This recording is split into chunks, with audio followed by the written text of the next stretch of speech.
여러분 안녕하십니까? 기분 좋은 가을이 지금 한창 시작하고 있군요. 아마 한 보름쯤? 아니면 늦어도 한 달쯤 뒤부터는 그 봄에 피어났던 만산편야의 온갖 생명들이 여름 한 계절 동안 정말 열심히 노력한 결과를 열매 맺고 그 결실을 축하하고자 멋진 단풍이 하늘과 땅과 산과 들을 뒤덮을 것입니다. 이 좋은 단풍 드는 가을에 흐드러지는 그 절정의 정상에 지금 윤석열 대통령님이 계시고 또 윤석열 대통령님의 부인이신 김건희 여사도 함께 계시죠. 그런데 그 정상으로 덮어오르고자 지금 이준석이라는 한 젊은이가 잔뜩 뿌리 돋은 머리로 윤석열 대통령의 궁둥이를 올리치받고 있잖아요. 물론 대통령께서는 무척이나 성가시고 귀찮으실 것입니다. 그냥 마음 같았으면 홧김에 그냥 발로 한번 뭉개서 짓밟아버리면 이준석은 그냥 꼼짝도 못하고 청길나락으로 굴러떨어져서 그냥 벌레마냥 조금 더 꿈틀거리다가 숨통이 끊어져 버릴 수도 있을 것입니다. 그러나 그러지 않고 만약 손을 내밀어 잡아당겨서 그 정상으로 이준석을 함께 끌어올려 주신다면 이 아름다운 가을의 풍경은 나의 것이 되고 너의 것이 되고 또 우리 모두의 것이 될 것입니다마는, 그런데 대한민국의 보수파는 이준석에게서, 그리고 이 이준석의 정치적인 아버지라고 불리기도 하는 유승민을 통해서 이들에게서 이미 무엇을 경험했느냐 하면, 이 사람들은 윤리적인 원칙과 의의를 팽개치고 오직 자기 자신과 자기 자신의 이익만을 위해서 남과 어울리기는 잘하지만 그러나 그것은 결국 표상에 불과하다는 것. 이미 지난 1년, 아니 5년 전부터 이 긴 시간을 통하여 이 사람들은 결국 그 누구와도 진정한 화합을 이루는 사람들이 아니라는, 즉 화이부동과는 거리가 아주 먼 독립불화형의 인간군상들임을 아주 뼈저리게 실감한 것이 아니겠습니까? 그래서 절대로 그 정상으로 함께 올라서는 안 됨을 대한민국의 보수파는 지금 절실하게 느끼고 있는 것입니다. 자칫 다시 또 1년 전처럼 이런 유형의 인간군상들에게 소중한 자기들의 안주인 짤이, 즉 그 부뚜막을 쉽사리 맡겼다가는 이들에 의해서 종당에는 자기들이 모조리 바깥으로 쫓겨나게 될지도 모른다는 그런 위기감 속에 지금 팽팽해 있는 것입니다. 그래서 지금 이 세상에는 이준석에게도 테러를 이뤄줘야 하며 이준석과도 화해를 해야 하며 이 모든 문제들을 정치적으로 협상을 해서 모종의 타협으로 서로가 서로에게 유리한 이익을 도출해내야 한다고 아주 공개적으로 터놓고 주장하고 계신 분은 지금 현 시점에서는 제가 알기로는 아마 안철수 대표님 한 분밖에 안 계실 거예요. 왜서 안철수 대표님 한 분밖에 안 계신다고 주장하는가?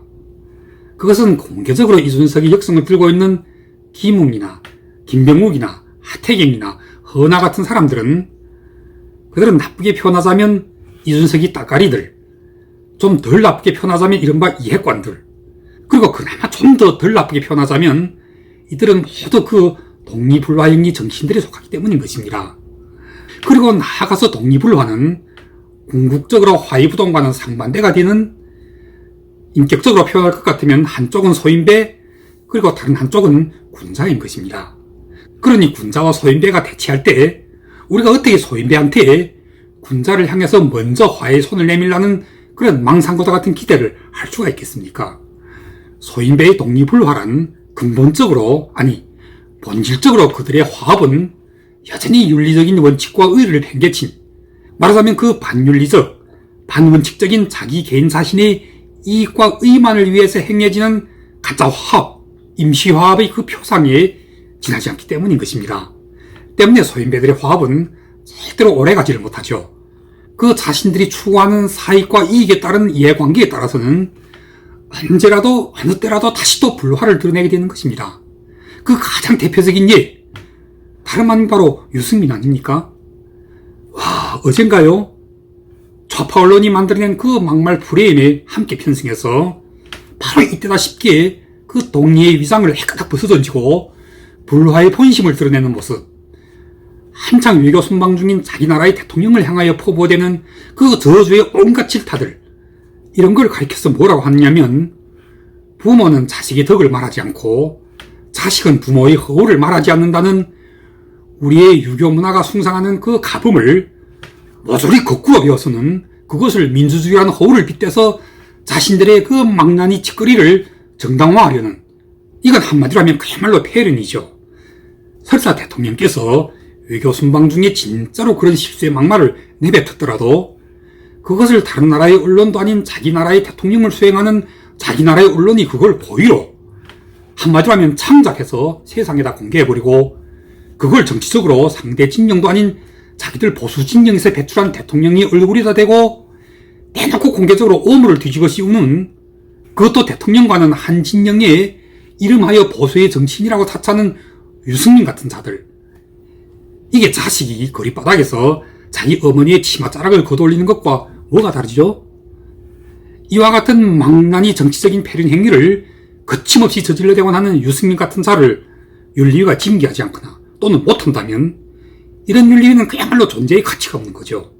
그럼에도 불구하고 이 유승민 같은 자들, 그리고 그의 정치적인 양아들이나 달빠없는 이준석 같은 자들이 말끝마다 입에 달고 사는 그 언론의 자유, 표현의 자유, 누가 그걸 가로막고 누가 그걸 억압하고 있습니까?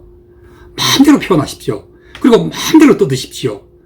그에 대해서 누구도 그걸 법적으로 추궁하거나 또는 법적으로 제지하지는 않잖아요. 그러나 그들의 정치 행태가 언제나 독립불화하고 나아가서 그 불화가 정치적인 윤리를 파괴하고 그 윤리가 주창하는 인간의 기본 자질마저도 지키지 않고 그것을 민주주의라는 이름으로 포장을 해서 자기 나라의 이익을 위해 외교 순방 중인 자기 나라의 대통령을 때리는 이런 반윤리적인 행위를 윤리위가 징계하지 못한다면, 다시 말씀드립니다만 이런 윤리위는 존재의 가치가 없는 것이 아니겠습니까? 때문에 윤리위는 반드시 유승민을 징계해야 하는 것입니다. 유승민이 이제는 한마디로 하면 거리바닥에서 자기 어머니의 바지를 벗긴 것과 똑같은 것입니다. 이런 자를 어떻게 지금까지도 이 보수파 정당 안에 멀쩡하게 둬둘 수가 있는지 정말 이해가 되질 않습니다. 늦었지만 이제부터라도 이 보수파 집권 여당은 그것이 이해가 되는 윤리가 바로잡힌 정상적인 정당으로 거듭나야 하는 것입니다. 오늘 논평은 여기서 마무리하겠습니다만, 우리 동양이 고전에서 기술하고 있는 그 부모는 자식이 덕을 말하지 않고 자식은 부모의 허물을 말하지 않는다 해서 그것은 부모가 아무리 잘못을 저지르고 허물이 있어도 자식은 결코 말해서는 안 된다는 뜻은 절대로 아닙니다. 부모에게 잘못이 있고 허물이 있다면 말해야죠. 순종해서는 결코 안 되죠. 그런데 그 유명한 자치통감을 편찬한 사마공은 이 얘기의 공대편에서 어떻게 기술하고 있느냐면, 부모의 허물을 두고 자식은 3차례 간곡하게 간해도 부모가 듣지 않으면 울부짖으면서도 부모를 따라야 한다고 말하고 있습니다. 뜻인즉 부모에게 잘못과 허물이 있을 경우에도 기운을 진정시키고 얼굴빛을 온하게 하고 부드러운 말소리로 정성을 다해서 간곡하게 말씀드려야 한다는 것입니다. 그런데도 만약 부모가 받아들이지 않는다고 하더라도 그럴수록 더욱 공경하고 더욱 효도를 해야 한다고 하는 것입니다. 그리고 기회를 봐서 다시 또 말씀드린다는 것입니다. 여러분들 보시기에는 이렇게 하실 수 있는 분, 실제로도 지금 이렇게 하고 계신 분 한 분 계시잖아요. 그렇게나 배신의 배신을 거듭 당해오셨으면서도 그 배신자들을 향하는 안철수 대표님은 우선 자신의 기운부터 진정시키고 또 얼굴빛은 언제나 온화하고 말소리도 언제나 부드럽고 또 얼마나 정성을 다해서 항상 간곡하십니까? 어린 촉하나 동생 같은 이준석에게는 그 이준석에게 그렇게나 오랫동안 스토킹 당하듯이 괴로움을 받아오셨으면서도 안철수 대표님은 그를 미워하거나 증오하지 않습니다. 물론 그 행위는 비판하시되 그 인간은 사랑하고 계신 것입니다. 그리고 한때는 경쟁자였고 또 단일화로 공동정부까지 약속하시고 대통령으로 모신 뒤에는 설사 그 공동정부 약속이 깨지고 배신당하고 온 세상으로부터 곧 이준석에 이어서 두 번째로 토사구팽당할지도 모른다는 그런 우려와 비방과 저서 속에서도 안철수 대표님은 절대로 지금의 이 유승민처럼 행동하지 않으시잖아요. 그 누구를 향해서 원망하고 울분을 토로하고 억울함을 호소할 것 같으면 그 정당성이나 당위성에 있어서 정말 안철수 대표만큼이나 원한이 많으시고 울분이 많으시고 또 억울함이 많으신 분이 어디 있겠습니까? 그러나 안철수 대표님은 그런 것들을 다 참아내신 것입니다. 왜냐하면 안철수 대표님의 원망이나 울분이나 억울함은 절대로 그 자신의 개인적인 이익이나 어떤 사심에 의한 그런 나쁜 정치 행위에서 산생된 것이 아니기 때문인 것입니다. 인간으로서의 안철수 이분은 언제나 공익을 생각하고 화해부동을 추구하는 과정에서 그 화해부동과 충돌하는 독립불화형의 소인배들에 의해 이를테면 언제나 진실한 것이 진실하지 못한 것에 의해 배신당하고 정의로운 것이 정의롭지 못한 것에 의해 먼저 진흙탕 속으로 내몰리곤 했던 그런 경우와 똑같은 것입니다. 그러나 보석은 아무리 시간이 흘러도 그리고 설사 진흙탕 속에 구겨져 박혀 있더라도 보석은 어쨌든 보석인 것이요. 그리고 그 보석은 반드시 그 빛을 발할 수밖에 없는 것입니다. 말이 점점 길어지고 있군요.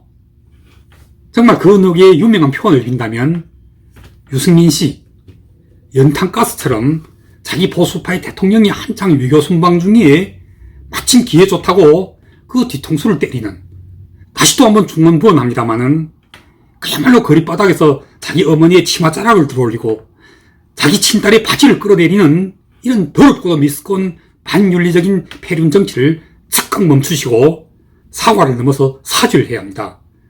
유승민 씨는 지금 그 자신이 가장 자랑하는 제자 이준석과 함께 대한민국의 모든 정치인들이 경계해야 하는 반민교사가 되어 있습니다. 어제까지는 배신이라는 반민교사, 그걸 뛰어넘어서 오늘부터는 폐륜의 반민교사가 되어 있지 않습니까? 마지막으로 진짜 마지막 한마디입니다.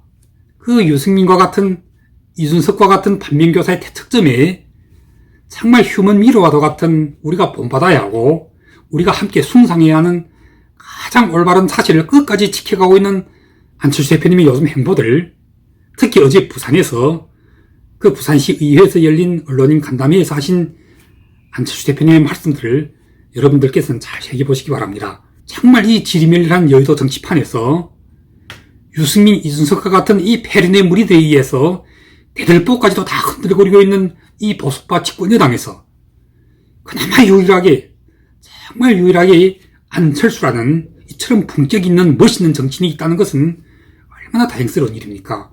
그리고 그 안철수가 지금 보수의 편이고 대통령 윤석열의 편이라는 것 또한 이건 정말 하늘이 보수파 국민들에게 내려준 이보다도 더 큰 행운과 복이 또 어디 있겠습니까? 이런 행운과 복을 정말 다시는 놓치지 말고 정말 소중하게 잘 지키고 잘 간직하셔야 할 것입니다. 그럼 오늘 방송은 여기까지 하겠습니다. 감사합니다.